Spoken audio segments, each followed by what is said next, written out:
David Cronenberg is one of the most prophetic directors to ever play the game. The fact that Videodrome was released in 1983 basically doesn't make sense. Existence, Crash, Scanners, these movies are all decades ahead of their time. And while a lot of science fiction simply embellishes the fads, the foibles, the trends of the present day, Cronenberg seems to truly be an expert on the future.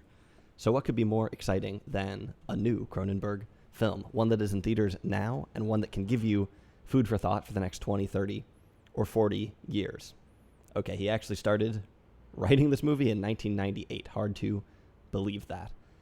Crimes of the Future is rated 6.0 on IMDb, which is not great. I happened to glance at the rating of the film before I started watching it. That was the only information I really knew about it. Didn't know who was in it until I saw the opening credits. When I saw how low the film was rated, I actually was really excited. I rejoiced because it means that we're watching an unconstrained Cronenberg movies. David Cronenberg has made a lot of different films over his career, long career. Some of them are commercial. I think they're good commercial movies, but some of them are more mainstream, and some of them are very niche. You know, Eastern Promises, A History of Violence. Those are relatively mainstream films. Some of them are independent and bizarre, in my opinion. These are the movies that are really his contribution to the world. David Cronenberg is 79, and it's great to see him spending his time making the movies that matter most to him, and I think, like I said, most to the world. At least most to me. Okay, I'm hyping this up a lot. I realize the movie is rated 6.0. There must be some reasons for that. I don't think this is a perfect movie. I will get into some of the potential criticisms, including some of my own, but I think the headline should really be that if you like Cronenberg, then this movie delivers. So before we get into any of the criticisms, I'll tell you about some of the big ideas, some of the big themes, some of the through lines with Cronenberg's other work. I'll tell you some of the interesting things that he does differently here, and I'll tell you some of the prophecies that are in this movie. Sound good? Okay, before I ramble on too far, we should probably just start at the beginning of the movie. The film opens up with a capsized ship, perhaps a nod to the Costa Concordia, reminiscent of that ship that shows up in The Great Beauty, cueing us into some kind of future that is less than prosperous, I guess. This might be alluding to some kind of environmental catastrophe, a retreat from globalism, perhaps, or maybe just the deflation of certain old world luxuries, value systems. I wouldn't say that ships are a major aspect of the film, although we actually do see quite a few capsized and beached vessels throughout the rest of the movie. But it does kind of help open the movie on a bleak note. At the same time, however, we see a child who's playing on this beach, the next generation. And for some reason, at least to me, there seemed to be this eerie hint of cause and effect, as if this child playing in the dirt somehow was the one who capsized the ship. Children aren't really a staple of many of Cronenberg's films. Most of the time, his cinematic universes seem totally devoid of youth. But here, some sort of generational tension is invoked from the very first scene. This opening storyline at first seems disjoint from the rest of the movie, but it is eventually recontextualized as a moral dilemma, as a parable that crystallizes some of the questions that humans, that's us, will someday have to answer. The trolley problem of the 22nd century, perhaps. I'll come back to this later. Before too long, we start to see a lot of David Cronenberg's hallmarks. We see weird biotechnology. This is one of the things he's most famous for. There's a bunch of different angles on Cronenberg's fleshy machines. Certainly Cronenberg, across many of his films, most of his films, is interested in the relationship between technology and the body. This is maybe the theme that most defines his entire career, as varied as his films are. He gives the human body technological outgrowths. He blurs the lines between flesh and gadget. While these images are often grotesque, disturbing, they tell a story of a world where modern technology has irreversibly changed how we experience things and shifted what our bodies mean, what it means to inhabit them, to use them. What is the cell phone, if not an outgrowth of the hand, a new set of eyes with its camera and a new mouth that can speak over huge different distances? That's assuming people actually talk on cell phones, which obviously they don't. Does this technology impose itself on us, or is it an extension of us? Is it another tool that we've created to impact the world? Perhaps it's both. These days, one of the hallmarks of new technologies and so-called innovation is that it is frictionless, seamless, easy. With his weird and grotesque fleshy gadgets, Cronenberg kind of pushes back on this, repositions a revolution of convenience as something that's bizarre, which may well be a more accurate way of understanding the transformation that our world has gone through.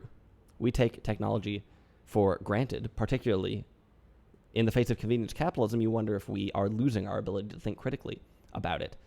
With weird machines, maybe Cronenberg is trying to wake us back up to remind us how strange it really is that we can pick up one of these and have a person come on a bike to our apartment with food. Seems totally normal, I guess, but it is quite bizarre in some ways. Cronenberg reveals this by making everything slimy. This is totally the opposite of what most sci-fi films do. Most sci-fi gadgets look cool, even death rays. Death rays that destroy planets. They look cool. Eventually, they're sold as toys. Film, with its inherent connections to new technology, has long been in league with the future. It's also in league with the past in certain ways, but long been in league with the future. This film is a notable exception. Actually, in addition to the fleshy technology in this movie, we get a lot of old technology in this movie. We see people running around with Super 8 cameras filming things. This might be another attempt to jar us from the normalcy of technology.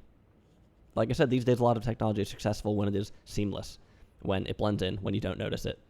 That's kind of the antithesis of David Cronenberg. I think, practically speaking, this also helps his movies seem a little bit less dated. He doesn't rely so much on the images and the outrages of any particular moment. I reviewed the movie Threshold on this channel a while ago. It's about the first artificial hearts, but it's actually a science fiction film that came out a few years before artificial hearts had been successfully transplanted to humans.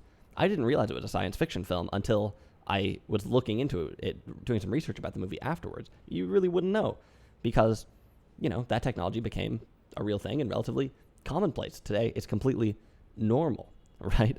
Now, that's actually a great movie, and I wouldn't say that it's dated exactly, but the science fiction aspect of it is not significant, right? And of course, we've all seen dated movies where people are upset about some moral transgression that seemed outrageous, or that seemed outrageous in 1945, perhaps, but that today is completely normal. In this movie, we see an automatic feeding chair that appears to be made out of bones.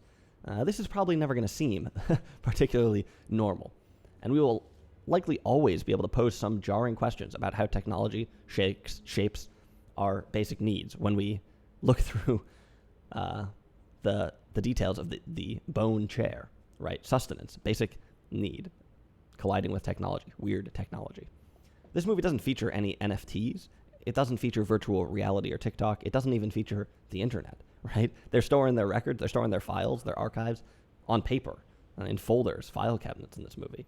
It sidesteps all of these trends that would surely end up dating the movie, and yet, in a way, it touches on all of them because it touches on fundamental ideas about how technology shapes us and clues us into some of the conflicts that this might inevitably cause.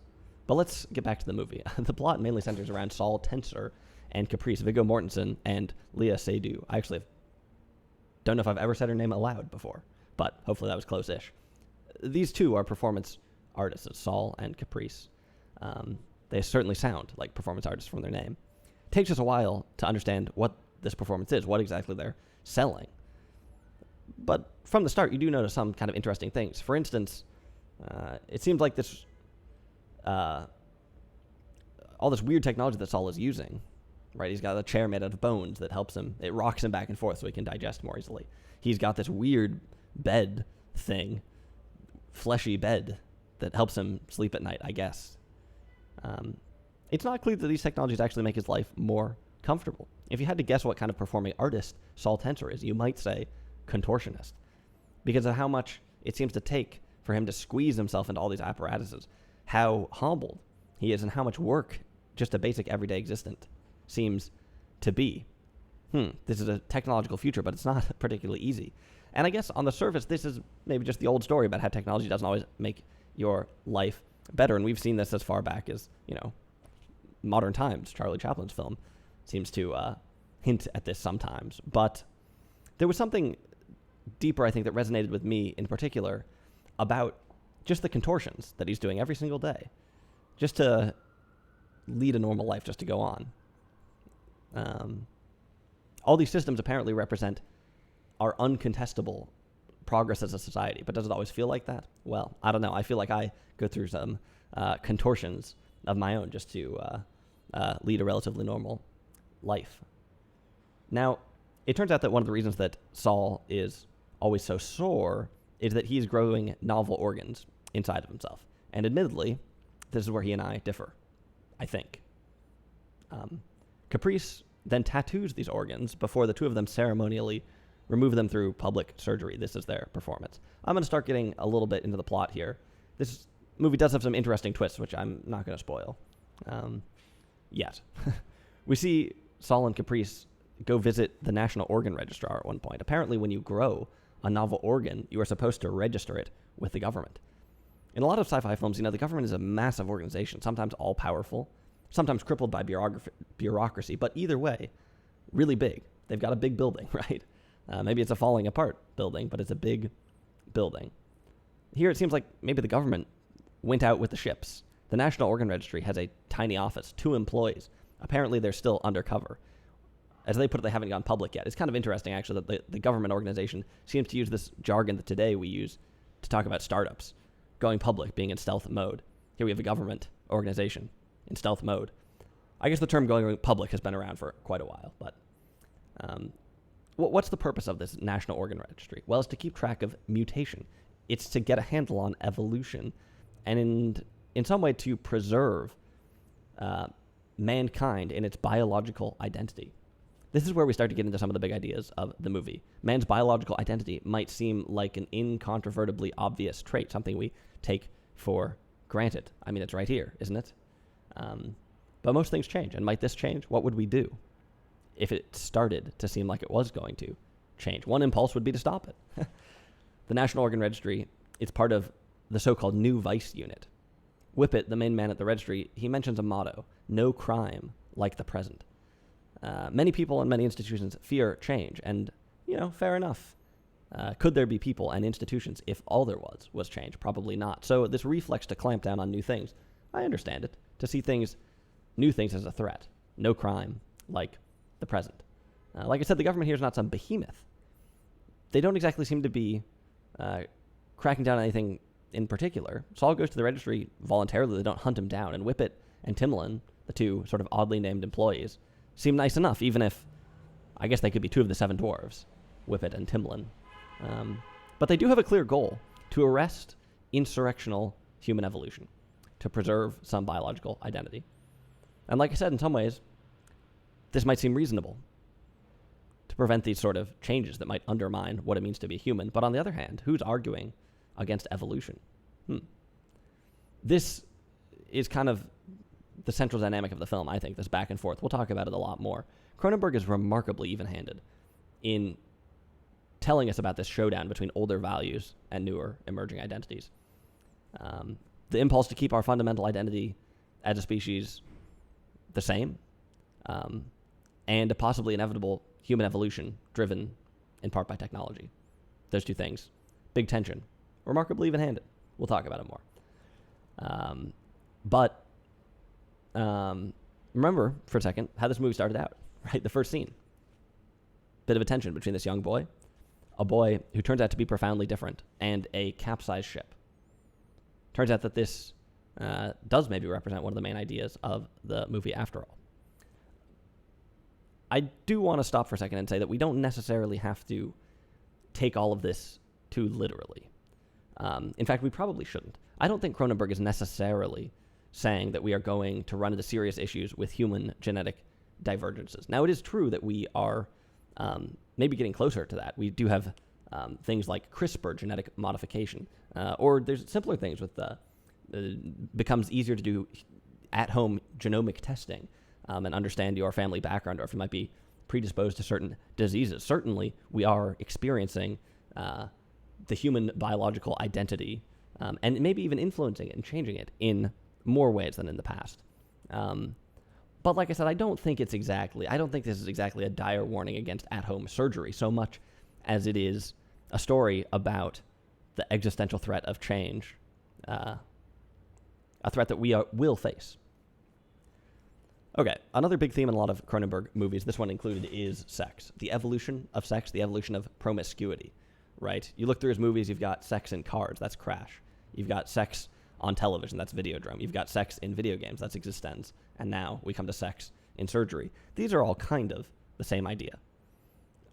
Again, maybe we don't need to be too literal. I think it's a mistake to come away from the movie thinking that the big conclusion is that surgery is going to be performed at home and it will be the new sex. Instead, I think the idea is more general. Sex will evolve. There will be new stimuli involved, new erogenics. Is that a word? It will be somewhat subversive, self-destructive, 1,000 tiny wounds. Of course, technology will be involved. It would seem on some levels like sex is this natural thing, as old as time itself. And I guess in some ways it is, but Cronenberg's movies all seem to tell a different story where sex is inherently bound up in technology. And although the physical act might not be completely alien, some of its crucial context absolutely shifts around and changes.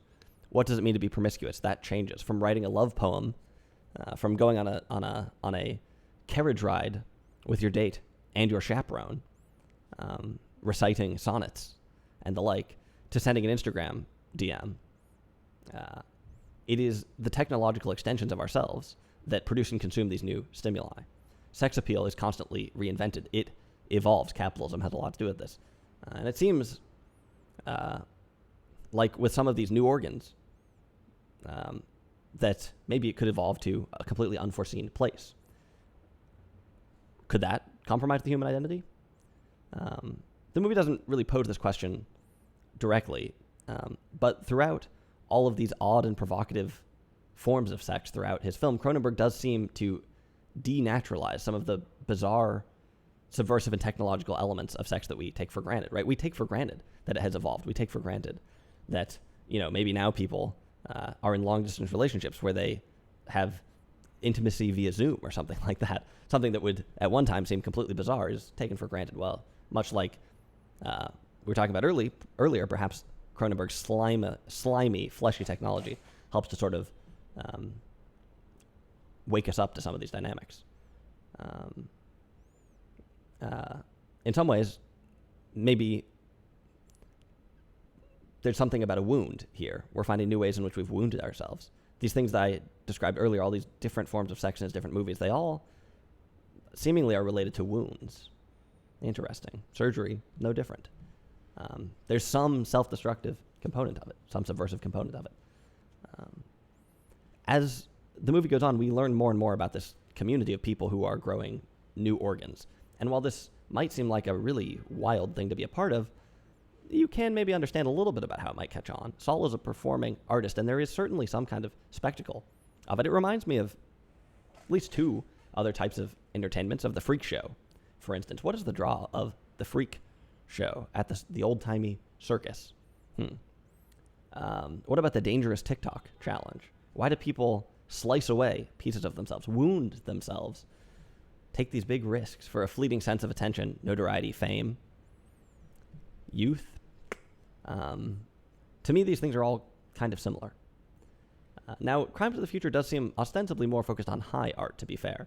Body modification, surgery, these things happen in galleries. They're elaborate ideological framings for the performances. I am probably not in touch enough with the art world to have any of this be very intuitive. I don't know if it's plausible. It'd be interesting to think about higher ed, and if we could look at it through this lens. That's for another time. We can definitely look at it through the sort of the low art perspective. Social media, in other words. And here, things do seem very plausible. This idea of growing a new organ inside you and ripping it out in front of everyone just reminds me so much of an online stunt. Something that is a bit ornery, something that is rebelliously calculated to make people pay attention. And of course, something that is bound up with sex and with technology. This has long been the tenor of cultural spectacle. Social media, the circus. Maybe this spectacle is a driving force for change or for evolution, even. But where's it taking us? Is evolution the right word? Some biologists might be here saying, well, look, an individual can't evolve, only species can evolve, and the time of human evolution is done, and blah, blah, blah. But one thing I like about the term evolution is that it seems to give this irreversible idea. Change, you think, oh, well, maybe things could change back. But evolution is like, a breaking change with past humans. And that's a big idea of the movie, without a doubt.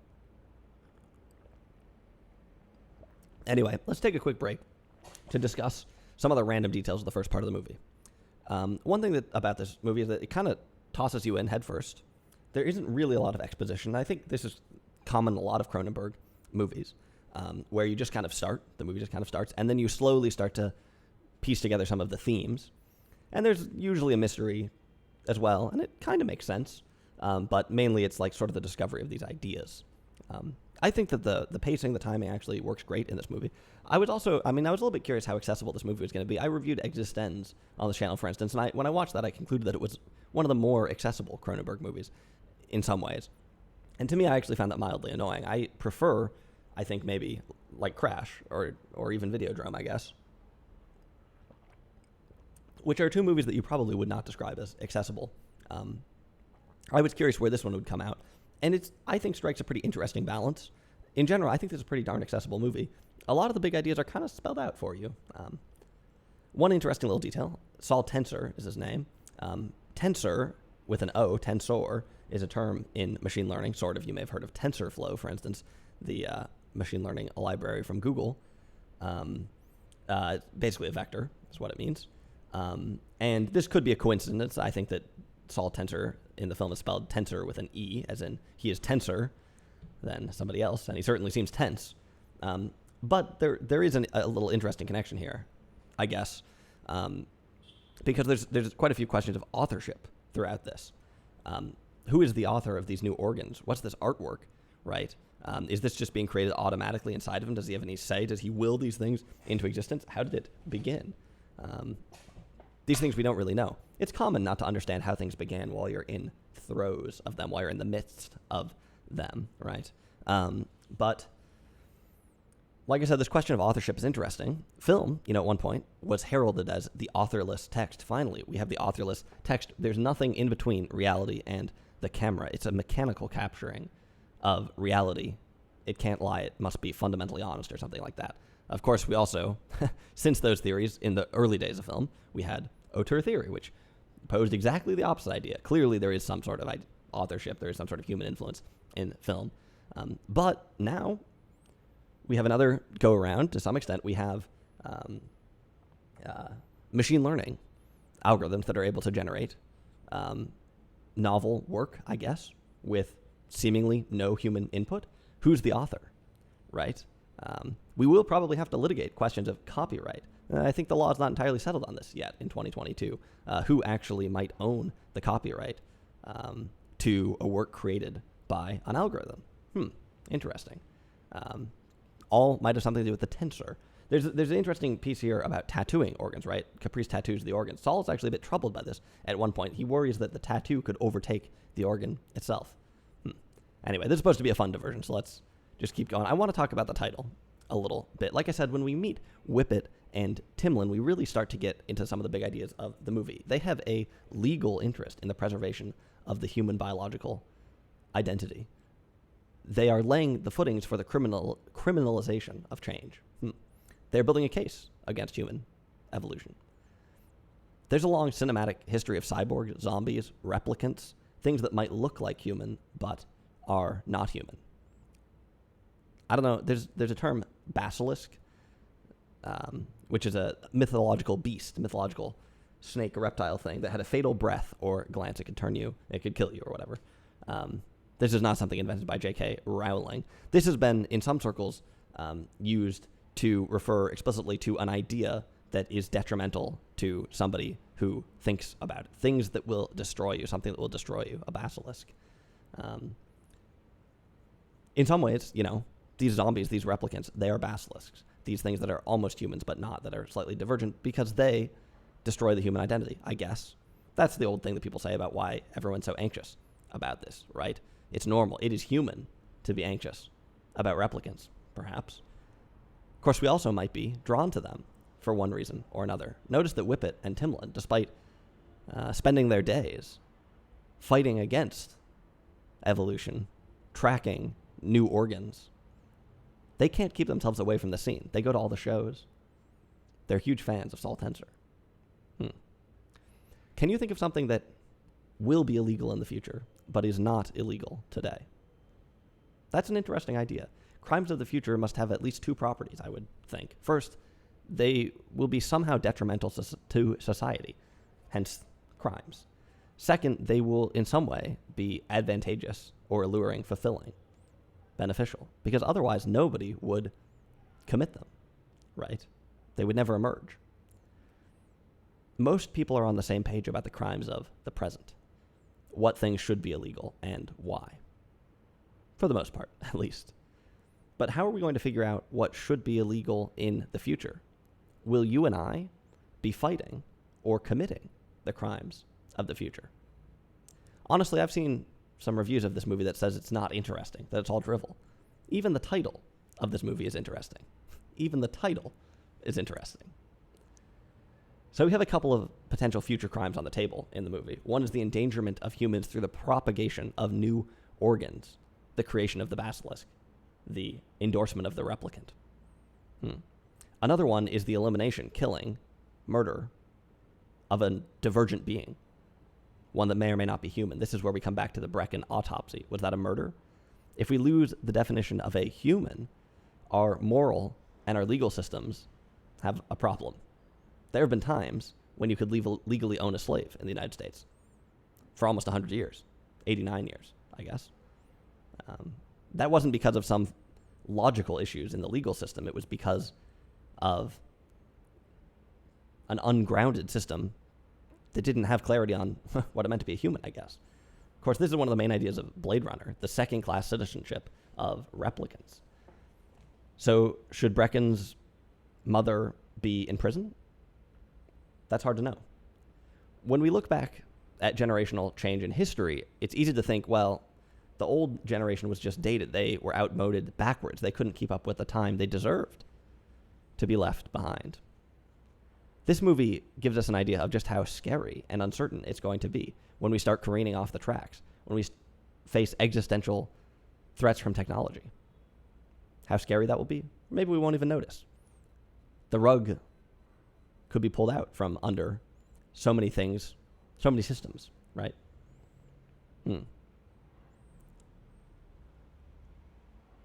Where do the artists, Saul and Caprice, where do they stand on this? This is, I think, one of the other main dynamics of the movies is trying to sort of sort out how they feel about it. It takes us some time to figure it out. Probably unsure. And Saul has this sort of reserved intellectual quality to him as well. It seems like he wants to think about it a lot. In the beginning, though, it's somewhat clear. I guess it becomes somewhat clear that they're kind of against change. Now, they dabble in it. They're provocateurs, flirting with this change, with these new organs, but they seem to be against it. Saul says that he's ripping out organs and self-hatred because he doesn't like what they're doing to his bodies. They're fighting a war against change. At one of the early shows, they have a television. Again, old school technology. They have a television, like CRT television, that says body is reality on it. Body is reality. Well, no wonder it's such a battleground for this war. If this is what constitutes reality and it's changing, right, as we sleep at night, our reality is being reconstituted. Of course, maybe we should fight back. The human biological identity. Of course, we should maybe fight for that. Later on, when we get to the autopsy, they describe it as the first autopsy. They set it up again as a disease, as something that we will have to encounter time and time again. We're going to have to keep doing these autopsies because we're going to keep facing this as a species, as the pathology of our time. They're still against it. We get some cancerous rhetoric throughout the film. We have the sark, sarcoma, perhaps, is what it's referring to here, or maybe sarcophagus. You see a lot, if you've ever read Baudrillard, you see him talk about metastasization. You see him talk about cancer a lot, foreign cells reproducing, getting out of control, infecting everything they touch. This idea of change as a cancer that's destroying meaning, old school traditions and values. What could be worse than cancer, right? Change is cancer. That's not a very good review for change. So like I said, the artists for a lot of the movie seem to be sort of fundamentally against anything changing. But we also hear the other side of the story. Like I said, this is a remarkably even-handed movie when it comes to this central question of generational change, the existential change that we might face when being a human means something else. So what's the other side of the story? Put a couple spoilers in here. But one big thing that happens later on in the movie is that we learn that there are some new organs that are being grown that actually have a function, right? That's kind of interesting. Is in the beginning, most of Saul's organs, they don't seem to have any function. It's not clear what they're there for. It's just some weird mutation, some weird coincidence. But the game changes when we start having organs with a function, because this is not something that you would necessarily just cut out and get rid of. This is maybe something that you would embrace and continue to live with. It's all fun and games until there's a purpose. That's when the cat is out of the bag on evolution. What is the purpose? Well, there's new organs apparently that allow us to eat plastic. That actually seems pretty useful. Maybe it's not a cancer exactly. There's a line in the movie saying that it's inevitable maybe that we learn to feed on our own industrial waste, that human evolution must catch up with human technology. That's interesting. Like I was saying earlier, some people will say we're in a post-evolutionary phase, right? For instance, people with glasses, people with poor eyesight, right? They no longer die of starvation. They no longer get eaten by lions. Instead, they get glasses and then they reproduce. And so, we got other people with bad eyesight or whatever. I actually don't know if eyesight is genetic or whatever, but the pressures, the evolutionary pressures are not as strong as they once were, perhaps, right? And so it is interesting. Technology has in some ways completely outpaced evolution. This movie's sort of suggesting that might change at some point, right? Once technology starts rewriting what humans themselves are. Like I said, we get a pretty positive view of this. Peace and harmony with the world that we've created by eating plastic. It's not producing less plastic, which is interesting. This is an interesting environmentalist movie because it is not a movie necessarily about reducing your waste. And in some ways, I don't think environmentalism is really the front and center of this. I think the ideas about change and identity art, that's the bread and butter of the movie, but we sort of have a framework about this adapting to our environment and technology and things like that. But it is interesting because most people might say that what we need to do about the environment is reduce, reuse, recycle, all these words that start with an R, use less, consume less, produce less garbage. This movie is sort of saying, good luck with that. It's inevitable that we will actually find a way to live with this problem. That's kind of a mature, interesting perspective on climate change. A little sidebar here. I remember my father telling me that when he was my age, the thing that most people were worried about was overpopulation. That was one of the main concerns. On Earth Day, that's what you talk about, overpopulation, right? There was a time when people were encouraged people to use plastic bags at the supermarket because the paper bags meant that trees got cut down, right? Now, I don't mean to say these things to undermine any current environmental actions because it's apples and oranges, obviously. But it is interesting how these things change. And were any of these problems ever really solved? Overpopulation, deforestation? Sort of. And in other ways, we just kind of moved on. We found ways to work around them. We found ways to, sidestep these issues more than anything. And I think that's interesting how that's kind of reflected in this movie, too. It's not a movie saying, let's make a moral adjustment to our life. Let's kick capitalism, change our consumptive habits. It's saying, no, instead, let's learn how to eat plastic. Perhaps that's more likely. I think it could be a workaround. Anyway, this isn't, like I said, there is something I think pretty important here about how we are turning our back in some ways on a value, right? We're not saying, frugality, conservation. We're not embracing those things. Instead, we are accepting this new way where those things don't matter anymore. Interesting. Saul Tenser seems to be against change for most of the movie, yet at the last minute, he I guess, is convinced. He accepts a new harmony.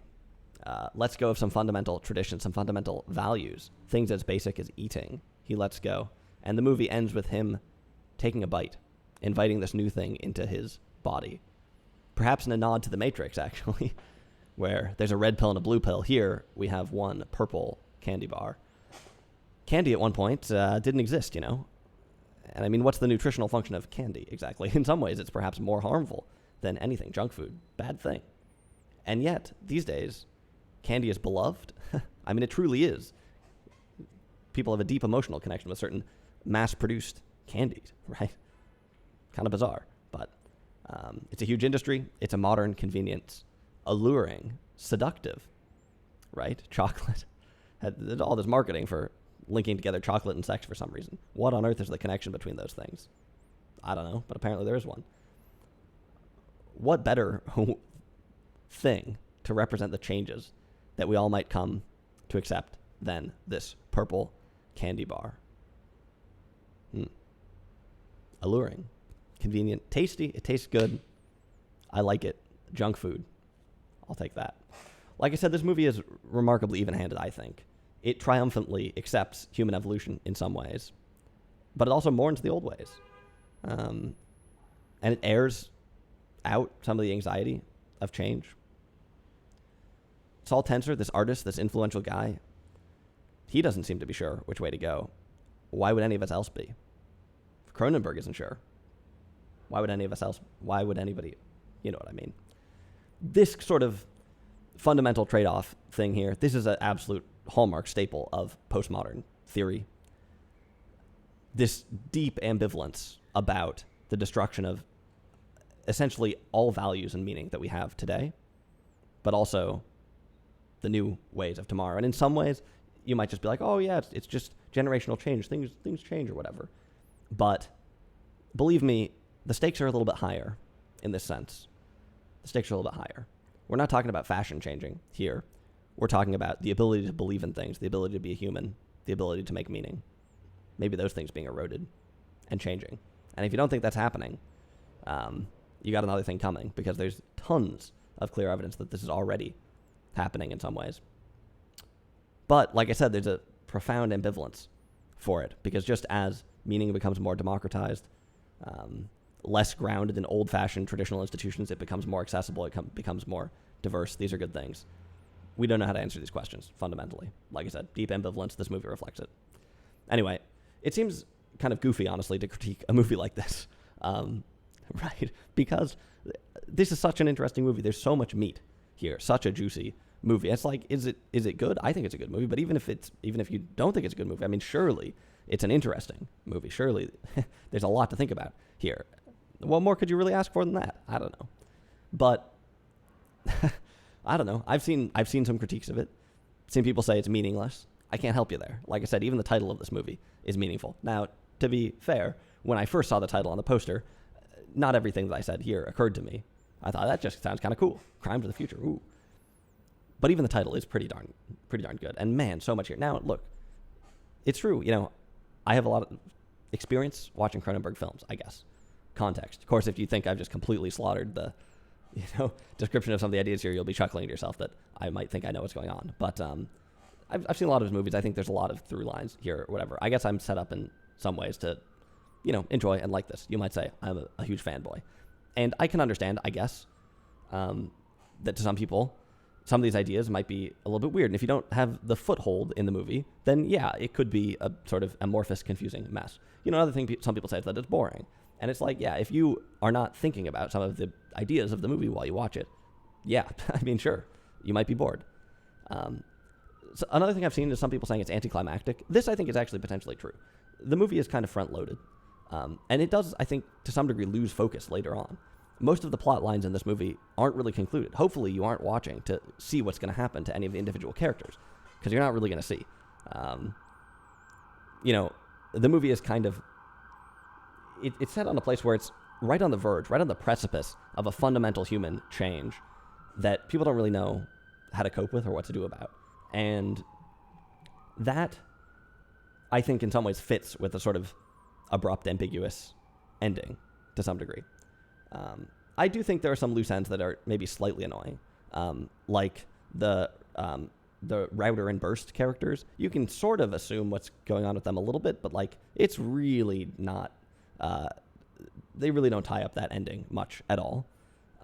There's also, yeah, I think maybe in some, like I said, maybe it's a little bit diffused. Maybe it loses its focus a little bit. You know, there's supposed to be this sort of twist with the Brecken autopsy. There's supposed to be, I think, a little bit of a twist with the result there.